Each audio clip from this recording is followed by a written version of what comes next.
আজকে চলে গিয়েছিলাম ত্রিপুরা সুন্দরী মন্দিরে। আজকে 23 তারিখ, অর্থাৎ এর 3 দিন আগে মেলা অনেক হয়ে গিয়েছে, মানে 21, 22 আর 23, আজকে 23 তারিখ।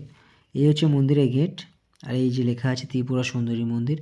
এই মন্দিরে আমি ফার্স্ট টাইম এলাম। চলো ভিতর দিকে যাই এবং আপনাদেরকে দেখাই।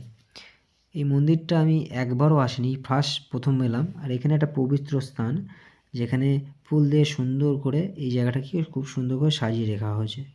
এবং এই আশেপাশে অনেক লোকজন। এই যে মায়ের মূর্তি দেখতে পাচ্ছ, ত্রিপুরা সুন্দরী মায়ের এই যে মূর্তি, খুব সুন্দর লাগছে দূর থেকে দেখে। আর প্রচুর প্রচুর ভিড় আজকে, তবুও এই যতটুকু পারি আপনাকে দেখায়।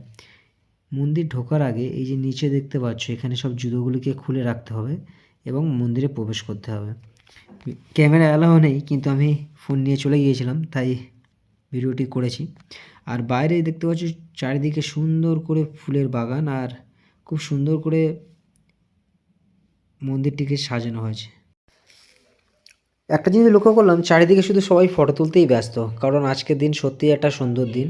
এই দিনটি কেউ মিস করতে চাইছে না, তাই এই যে দেখতে পাচ্ছ চারিদিকে শুধু ফটো তোলা হচ্ছে। আর এখানে প্রচুর প্রচুর হাজার হাজার দর্শক এসছে শুধু এই মন্দিরটা একবার দেখার জন্য, মায়ের মুখ।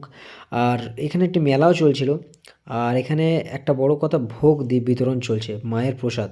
তো দেখতে পাচ্ছ আমিও একটি থালা নিয়ে চলে গেলাম, তো মায়ের ভোগ নেবো। আর এই মায়ের ভোগ প্রচণ্ড খুব সুস্বাদু, কারণ আমি শুনেছি যে খুব ভালো হয়েছে।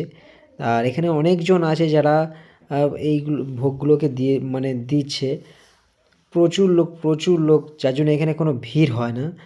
আর এই যে সুন্দর করে দেখতে পাচ্ছ, একটু আলুর দম আর এই মায়ের ভোগ দেওয়া হলো।